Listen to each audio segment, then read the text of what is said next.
Welcome to part 3 of POS, how to make POS system in Microsoft Access। तो हम इस video में मैं डेमोस्ट्रेट करूँगा टेबल्स कैसे क्रिएट करते हैं। अगर आपने पहली 2 वीडियोस नहीं देखी इस सीरीज़ की तो मैं आपको रेकमेंड करता हूँ वो भी आप देखें। पार्ट 2 में हमने हाफ टेबल्स क्रिएट किए थे, ये जो आप देख सकते हैं। ये एक्सेल फाइल मैंने क्रिएट की थी। एक्चुअली ये टेबल्स हमने क्रिएट करने हैं। टोटल 11 टेबल्स हैं। मैंने 6 टेबल्स ऑलरेडी क्रिएट कर दिए हैं यहाँ तक, जो कि पार्ट 2 में मैंने एक्सप्लेन किया है। और पार्ट 2 में इसलिए आपको रिकमेंड कर रहा हूँ देखने के लिए क्योंकि पार्ट 2 में मैंने फिर डिटेल बताई है हर चीज़ की, सच एज़ फॉरेन की, प्राइमरी की, नंबर फील्ड कहाँ इस्तेमाल होती है, शॉर्ट टेक्स्ट कहाँ इस्तेमाल होता है, लुकअप विज़िट कहाँ इस्तेमाल होता है। ये सब चीज़ें मैंने पार्ट 2 में एक्सप्लेन की हुई हैं डिटेल के साथ। सो मैं आपको रेकमेंड करूँगा आप वो भी ज़रूर देखें अगर आपने पूरी तरह अच्छे तरीके से सीखना है, क्योंकि इस वीडियो में मैं फिर थोड़ा सा स्पीड से जाने वाला हूँ। थोड़ा सा मैं तेज़ रफ्तारी पकड़ूँगा और थोड़ा ट्यूटोरियल को कंप्लीट करूँगा।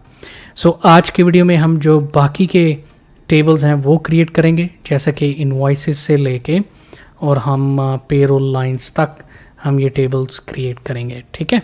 और फिर इससे अगली वीडियो में हम, क्योंकि हमारे पूरे टेबल्स क्रिएट हो चुके होंगे, हम अगली वीडियो में रिलेशनशिप क्रिएट करेंगे, जो कि एक और बहुत इम्पॉर्टेंट हिस्सा है डेटाबेस का।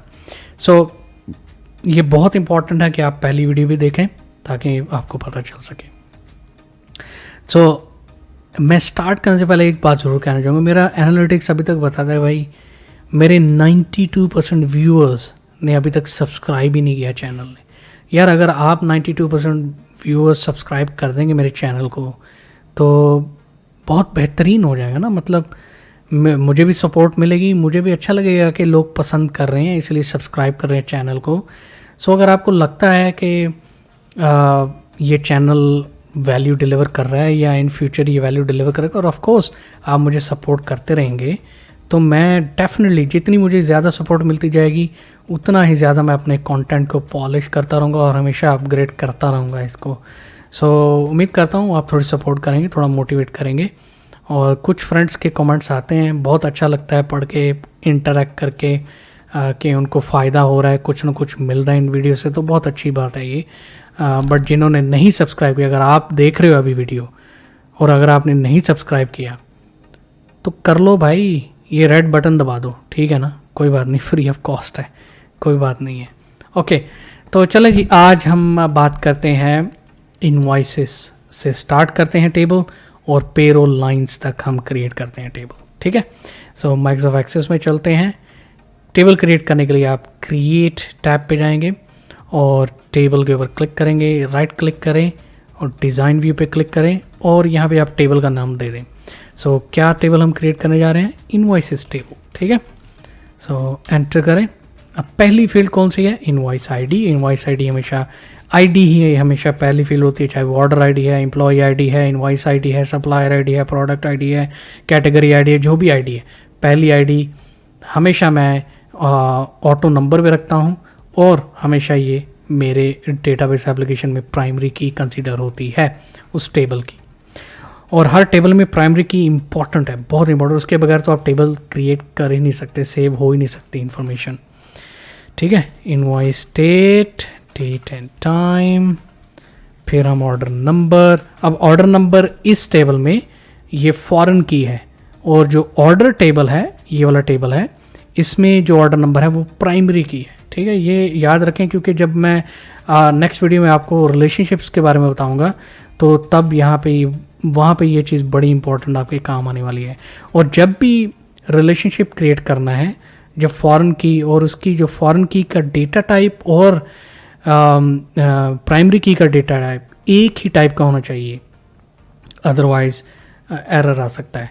सो अगर शॉर्ट टेक्स्ट में ऑर्डर्स टेबल में ऑर्डर नंबर शॉर्ट टेक्स्ट है तो यहाँ पे भी शॉर्ट टेक्स्ट, लेकिन हमारे केस में नंबर है तो यहाँ पे भी हम नंबर ही रखेंगे एज ए फॉरेन की, ठीक है।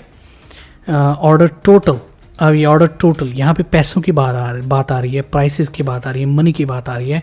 सो मनी, पैसे जब भी बात आती है तो उसको हम नंबर फील्ड में लेके आते हैं, ठीक है। और नंबर फील्ड में लेके आने के बाद फील्ड साइज़ जो है इसको हम डबल करेंगे, फॉर्मेट हमेशा स्टैंडर्ड रखेंगे और डेसिमल प्लेसेस हम ऑटो रखेंगे, क्योंकि पैसे फिल्स में भी आ सकते हैं ना, यानी पैसों में, यानी इतने रुपए और इतने पैसे, यानी 15 रुपये 50 पैसे।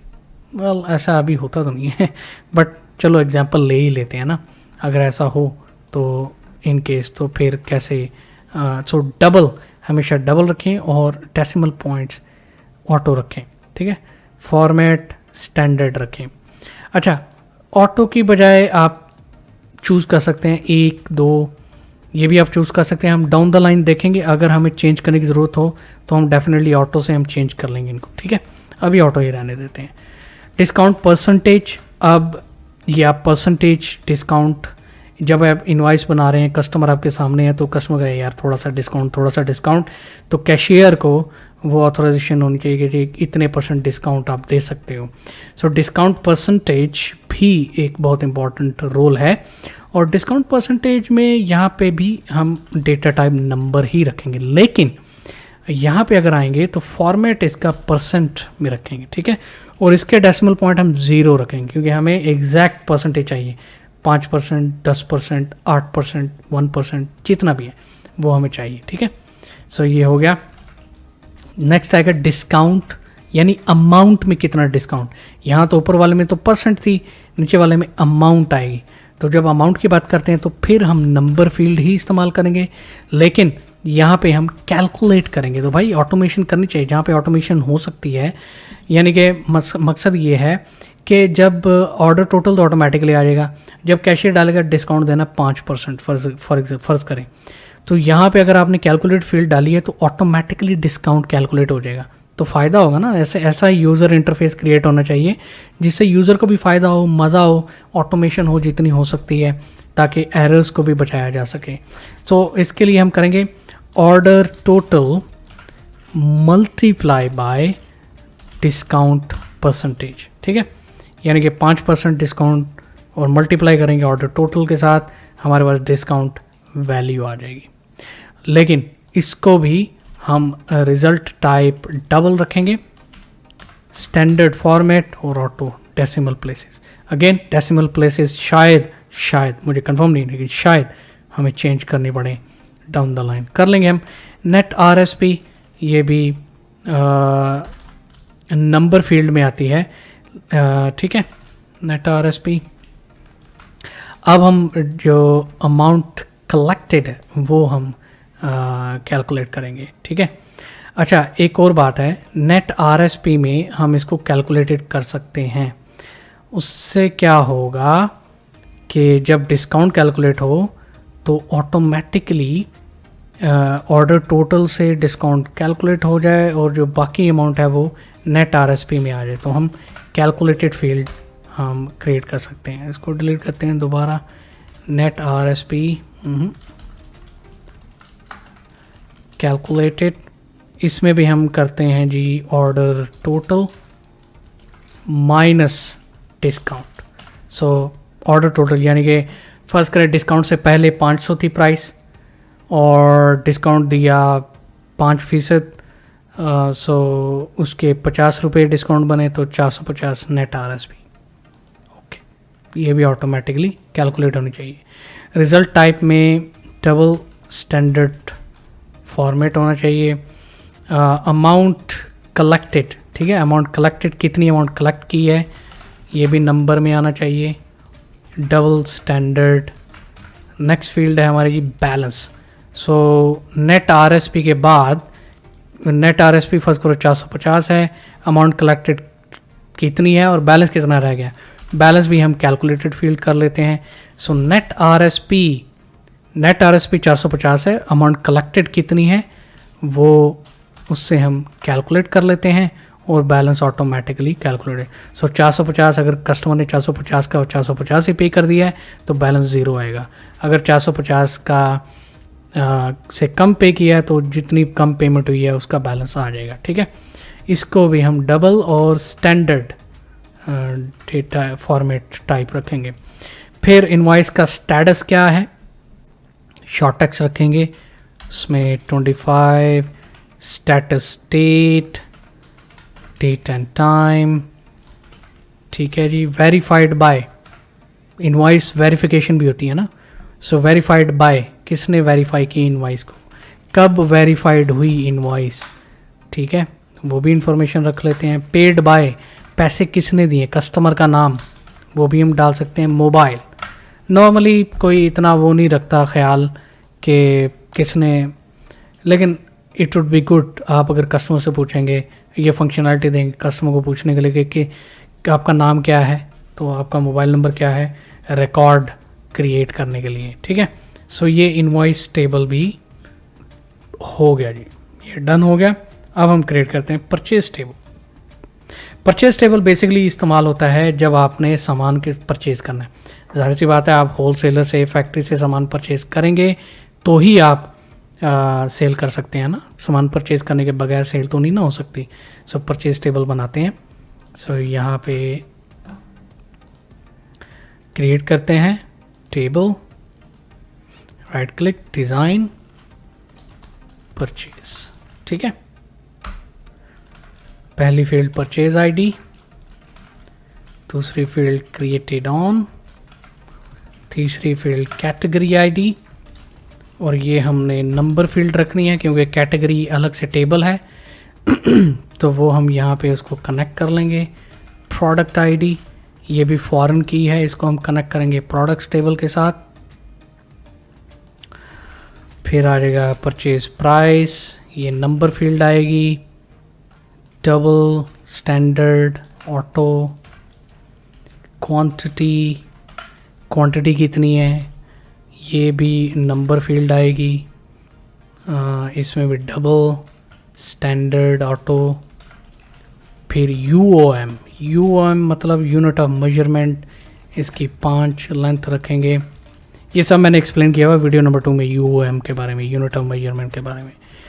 टोटल प्राइस कैलकुलेटेड फील्ड होगी, यानी कि purchase price multiply by quantity, कितनी क्वांटिटी ले रहे हैं तो ऑटोमेटिकली परचेज प्राइस कैलकुलेट हो जाएगी, ठीक है। इसका भी result type double, standard format, created on. फिर स्टोरेज लोकेशन, अगर आपने कोई स्टोरेज लोकेशन बना के रखी हुई है उस सामान को स्टोर करने के लिए लिख सकते हैं। रेफरेंस डॉक्यूमेंट नंबर, अब ये भी ज़रूरी है। रेफरेंस डॉक्यूमेंट क्या होता है कि फ़र्ज़ करें आपने किसी होलसेलर से सामान लिया या फैक्ट्री से सामान लिया, जब वो आपको सामान देंगे तो साथ एक इनवॉइस भी देंगे, वो इनवॉइस पे नंबर होगा, वो नंबर आपने यहाँ पे डालना है। और ये फंक्शनैलिटी आप क्रिएट करें कि आप ट्रैक कर सके डाउन द लाइन कि किस इनवॉइस नंबर या किस डॉक्यूमेंट नंबर के अगेंस्ट ये पर्टिकुलर सामान आया था, ठीक है। रिसीव्ड ऑन, सामान कब आया, ठीक है। इन्वेंट्री स्टेटस, इन्वेंट्री का स्टेटस क्या है, यानी जब आप ऑर्डर प्लेस करेंगे तो इन्वेंट्री स्टेटस ऑन ऑर्डर होगा, जब इन्वेंट्री आ जाएगी तो इन्वेंट्री का स्टेटस होगा रिसीव्ड, जब इन्वेंट्री अवेलेबल होगी सेल के लिए तो इन्वेंट्री का स्टेटस होगा अवेलेबल टू सेल, ठीक है ना। सो ये सब चीज़ें इन्वेंट्री स्टेटस से ही पता चलेंगी। स्टेटस डेट, पेमेंट मोड, और ये पेमेंट कहाँ, पेमेंट मोड क्या है, लुकअप विज़िट इसका क्रिएट करेंगे, और इसमें या तो कैश हो सकता है या फिर क्रेडिट हो सकता है, ये भी ज़रूरी है, ठीक है। और इसकी फील्ड साइज 25 कर देते हैं। पेमेंट ड्यू ऑन, सो अगर क्रेडिट है तो कब ड्यू है पेमेंट, इसका फॉर्मेट हम शॉर्ट डेट रख देते हैं, ठीक है। पेड, अगर पैसे आपने दे दिए हैं होलसेलर को तो कितने दिए हैं मेरे भाई, ये भी सारा हम रिकॉर्ड रखेंगे। और पेमेंट का स्टेटस क्या है, फुली पेड है या क्या कहते हैं, फुली पेड है या पार्शल पेड है, और कब पेमेंट हुई है, इसका भी हम शॉर्ट डेट कर लेते हैं, ठीक है जी। सो ये परचेज टेबल भी क्रिएट हो चुका है। अगर आपको लगता है कि मेरी स्पीड थोड़ी सी ज़्यादा थी, आप रिवाइंड करें, आप दोबारा देख सकते हैं, लेकिन आप जस्ट मुझे फॉलो करते जाएं, जो मैं बना रहा हूँ आप मुझे फॉलो करते जाएं। रेस्ट एश्योर, आपको यकीन करना चाहिए कि मैं आपको सीधे रास्ते पे ही लेके जा रहा हूँ, ठीक है। सो ये हमारा परचेज टेबल बन गया। अब हम बनाते हैं नेक्स्ट टेबल हमारा एक्सपेंसेस टेबल। ठीक है, ये सेव करते हैं, क्लोज करते हैं, क्रिएट पे जाते हैं, दोबारा टेबल पे क्लिक करते हैं, राइट क्लिक करते हैं, टेबल डिज़ाइन व्यू में लेके आते हैं और एक्सपेंसेस टेबल हम क्रिएट करेंगे। पहली आईडी हमारी है एक्सपेंस आईडी। ठीक है, हमेशा प्राइमरी की ऑटो नंबर। कब क्रिएट हुई, डेट टाइम, एक्सपेंस फॉर किस महीने का एक्सपेंस है। ठीक है, सो ये हम लुकअप विज़ार्ड इसका क्रिएट करेंगे और यानी कि हम महीना इसमें 1 2 3 4 5 6 7 8 9 10 11 12 12 महीने है ना। सो ये किस महीने के लिए ये एक्सपेंस क्रिएट हुआ है ये भी हम रख लेते हैं। सप्लायर कौन है, तो सप्लायर ये हमारा फॉरेन की होगी क्योंकि हम कनेक्ट करेंगे सप्लायर टेबल में सप्लायर के साथ। डिस्क्रिप्शन, सो किस टाइप का एक्सपेंस है उसका डिस्क्रिप्शन बताओ थोड़ा सा। एक्सपेंस टाइप इसमें आता है लुकअप विज़ार्ड, जो कि हम बाद में इसमें इंफॉर्मेशन डालेंगे कि कौन सा एक्सपेंस टाइप क्या है। रेफरेंस डॉक्यूमेंट शॉर्ट टेक्स्ट आप दे दो। अब ये रेफरेंस डॉक्यूमेंट क्या है, जो मैं इधर बात कर रहा था परचेज टेबल में भी है ना रेफरेंस डॉक्यूमेंट। सो अगर फर्स्ट करें हम ये यहाँ पे परचेज टेबल में डेटा क्रिएट कर रहे हैं तो हमें ये रेप्लिकेट करना है इसी टेबल में, तो ये ऑटोमेटिकली यहाँ से डेटा उठाएगा और यहाँ पे ट्रांसफ़र कर देगा। तो इसलिए यहाँ पे भी रेफरेंस डॉक्यूमेंट इम्पॉर्टेंट है फाइनेंशियल इंफॉर्मेशन के लिए। बिल वैल्यू, कितनी बिल वैल्यू थी, ठीक है, डबल स्टैंडर्ड ऑटो। कितनी अमाउंट पेड की है, ये भी डबल स्टैंडर्ड ऑटो। कितना बैलेंस है ये हम कैलकुलेट कर लेते हैं। कैलकुलेट नहीं करते, हाँ ये कर लेते हैं यार, कैलकुलेट कर लेते हैं। Bill value minus amount paid. So अगर हमने 500 देना था 450 दे दिया तो बैलेंस कितना रह गया 50, ये इधर कैलकुलेट होगा। Okay, payment mode short text में रखेंगे, थोड़ा सा कैरेक्टर साइज कम कर देंगे। Payment reference doc, payment reference जो हमने इनवॉइस क्रिएट की, हमने भी तो इनवॉइस क्रिएट की है ना उसका, यानी कि अगर हमने ये परचेज ऑर्डर क्रिएट किया था तो इसका नंबर यहाँ पे आएगा। ठीक है ना, अभी आपको शायद समझ नहीं आए लेकिन आप फॉलो करें मुझे, रेस्ट एश्योर आपको समझ आएगी सारी, guaranteed. Paid on, date and time, remarks, कुछ रिमार्क्स अगर लिखने हैं तो स्टेटस क्या है इस एक्सपेंस का, स्टेटस डेट,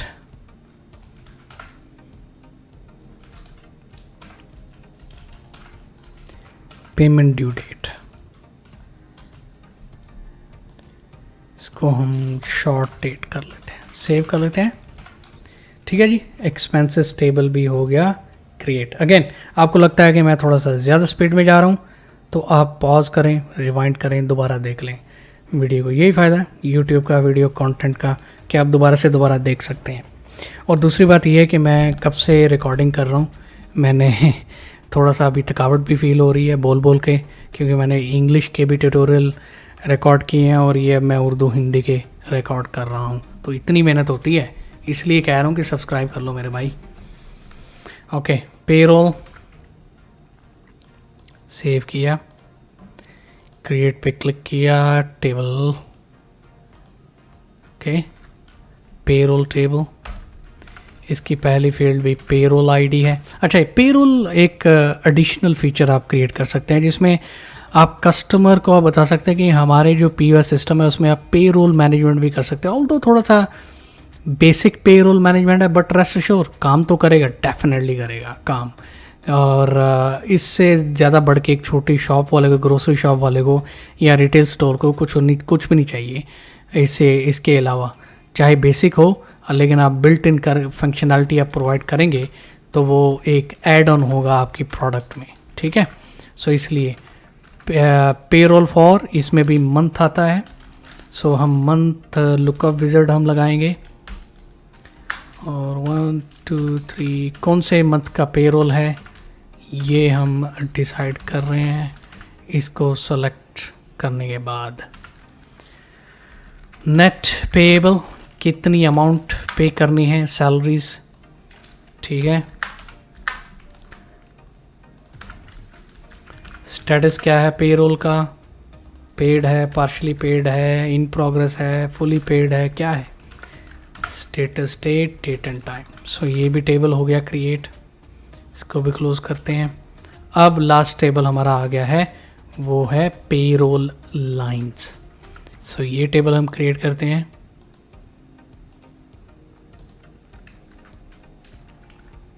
क्लिक ओके। पहली field payroll line ID, payroll ID, इसका नंबर फील्ड, क्योंकि हम ये फॉरेन की है इस टेबल में और हम लिंक करेंगे इसको पेरोल टेबल के साथ, ठीक है, इसलिए नंबर की। एम्प्लॉय आईडी भी फॉरेन की है, इसका भी डेटा टाइप नंबर होगा, इसको हम लिंक करेंगे एम्प्लॉयज़ टेबल के साथ। बेसिक सैलरी, कितनी बेसिक सैलरी है जो कि हम एम्प्लॉयज़ टेबल से उठाएंगे, उसकी भी field size double, standard, auto. Allowances भी हम एम्प्लॉयज़ टेबल से उठाएंगे information, double, standard, auto. Salary, ये भी हम टोटल सैलरी जो हो जाएगी वो भी हम उठाएंगे एम्प्लॉयज़ टेबल से ही, डबल, स्टैंडर्ड, ऑटो, ठीक है। उसके बाद अगर कोई सैलरी की डिडक्शन है, यानी छुट्टियां की हैं किसी ने, या वैसे ही आपने सैलरी डिडक्ट करना जा रहे हो कोई वजह से, तो आप यहाँ पे ऑप्शन दी जाए ग्रॉस सैलरी। ग्रॉस सैलरी यानी total salary minus salary deduction, तो ग्रॉस सैलरी आ जाएगी, ठीक है। लेकिन हम इसको कैलकुलेटेड फील्ड बनाएंगे। So salary minus salary deduction. So अगर मान लो 10,000 सैलरी थी, उसमें सैलरी डिडक्शन 0 है, तो ग्रॉस सैलरी भी 10,000 आ जाएगी इसमें, ठीक है। उसके बाद अगर डिसाइड करता है ऑनर इंसेंटिव देने के लिए, बहुत अच्छा करेगा, so number field, double, standard, auto. Net payable, net payable क्या होगा, इसको भी कैलकुलेटेड बनाते हैं। अब नेट पेएबल क्या है, ग्रॉस सैलरी प्लस इंसेंटिव, ये नेट पेएबल हो जाएगा, ठीक है। Sorry, okay. स्टेटस क्या है, पे कर दिया सैलरी कि नहीं पे की अभी, स्टेटस डेट, पेड ऑन, कौन सी डेट को पे किया गया है वो हम रखेंगे शॉर्ट डेट, पेड बाय, किस बंदे ने सैलरी पे की है उसका नाम रिकॉर्ड हो जाएगा। सो ये था payroll lines table as well. So हमारे टोटल 11 टेबल्स हमारे क्रिएट हुए हैं। 6 टेबल मैंने पिछली वीडियो में क्रिएट किए थे, अगर आपने वो नहीं देखी तो देख लें, और बाकी जो 5 टेबल हैं वो इस वीडियो में क्रिएट किए हैं। सो ये थी आज की वीडियो, मैंने टेबल्स तो क्रिएट कर दिए हैं। अगली वीडियो में मैं आपको बताऊंगा कि रिलेशनशिप कैसे क्रिएट करते हैं, और अगर आप इंटरेस्टेड हैं तो आप वेट करें इस वीडियो के लिए भी। वेडनेसडे, थर्सडे, फ्राइडे, ये 3 दिन जब तक ये POS की सीरीज़ चल रही है, ये 3 दिन एक्सेस की वीडियोस अपलोड होती रहेंगी, और मैं फुली उम्मीद करता हूँ कोई ना कोई इंसान इससे फ़ायदा ज़रूर उठाएगा। जितना मुझे पता है मैं ज़रूर बताऊँगा आपको। मैं दोबारा बताता हूँ, मैं कोई एक्सपर्ट वगैरह नहीं हूँ, लेकिन कोशिश करता हूँ आपको मैं बता सकूँ। सो अगर आपने अभी तक भी सब्सक्राइब नहीं ना किया तो तालियां भाई आपके लिए सब्सक्राइब कर लो भाई चैनल को, बेल का आइकॉन भी हिट कर दो। अगर आपको ये वीडियो पसंद आई तो लाइक कर दें ज़रूर, और शेयर करें दूसरों के साथ, ताकि दूसरों को भी पता चले इस चैनल के बारे में। और ये थी आज तक की वीडियो, अगली वीडियो में मिलते हैं, तब तक अपना ख्याल रखें, बाय बाय।